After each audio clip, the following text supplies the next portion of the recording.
On se fait souvent dire en communication qu'on ne devrait jamais poser des questions fermées, juste poser des questions qui sont ouvertes, qui ouvrent la conversation. Mais ça, c'est un mythe. Il y a une puissance dans les questions qui sont fermées, des questions qui se répondent par oui ou par non. Donc, des questions fermées nous aident à aider nos clients à se positionner sur quelque chose. Est-ce que vous aimez ça? Oui ou non? Est-ce que vous êtes satisfait? Oui ou non? Encore plus que ça. Les questions fermées nous aident à vraiment mettre au jour et à conscientiser ce qui est souvent dans l'angle mort de nos clients. Donc, disons que moi, ma mission, c'est d'aider mes clients à vivre leur vie idéale. Peu importe la profession que je fais, ma mission, c'est ça. Une question fermée qui va aider à conscientiser à mon client de voir qu'est-ce qui est dans son angle mort peut être quelque chose genre, dites-moi, présentement, est-ce que vous vivez votre vie de rêve? Les questions fermées empêchent la personne de retourner dans ses histoires qu'elle se raconte, dans les patterns qu'elle a, dans les excuses qu'elle se donne, et d'amener en conscience, de conscientiser qu'est-ce que j'avais peut-être pas voulu ou eu le courage de conscientiser. Je donne un exemple. J'ai un client qui travaillait 80 heures semaine, puis même dans ses valeurs, il disait que oh, la famille pour moi c'est important. Il travaillait tout le temps. Donc, je peux bien lui demander la question de, tu sais, parler de nos valeurs et tout le kit, mais l'incarnation n'est pas là parce que c'est inconscient.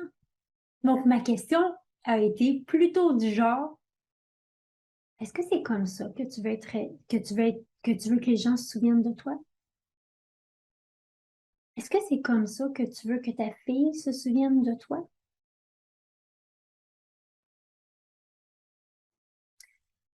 Les questions fermées permettent à remonter, à ramener à la surface des choses qu'on a ensevelies. Ça nous permet de nous positionner, de conscientiser et de prendre une décision. Est-ce que maintenant, c'est le temps de changer ça? Est-ce que maintenant, c'est le meilleur temps de prendre une décision différente? Donc, vous voyez, il y a un pouvoir extrême dans les questions fermées. Donc, ce mythe-là, on peut tout de suite le mettre à la poubelle et de voir qu'on veut jouer avec les deux. Donc, l'art de poser d'excellentes questions, c'est un art qui se développe. Hein, moi, je dis souvent, quand je pose une question, j'ai une réponse. Mais quand je pose une excellente question, j'ai la vérité. Donc, si vous voulez en savoir plus sur l'art de poser d'excellentes questions, j'ai justement bientôt un atelier qui s'en vient sur 10 questions à poser à vos clients et vos futurs clients. Donc, des questions qui vont vous aider à avoir une plus grande influence, un plus grand impact pour justement transformer la vie des gens que vous voulez accompagner. C'est un atelier que je vais partager le genre de questions posées. Pourquoi on pose ce type de questions-là? Quand on pose les questions et comment poser des questions.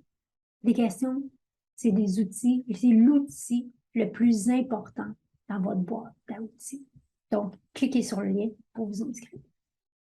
Maintenant, ma question pour vous, c'est êtes-vous prêt?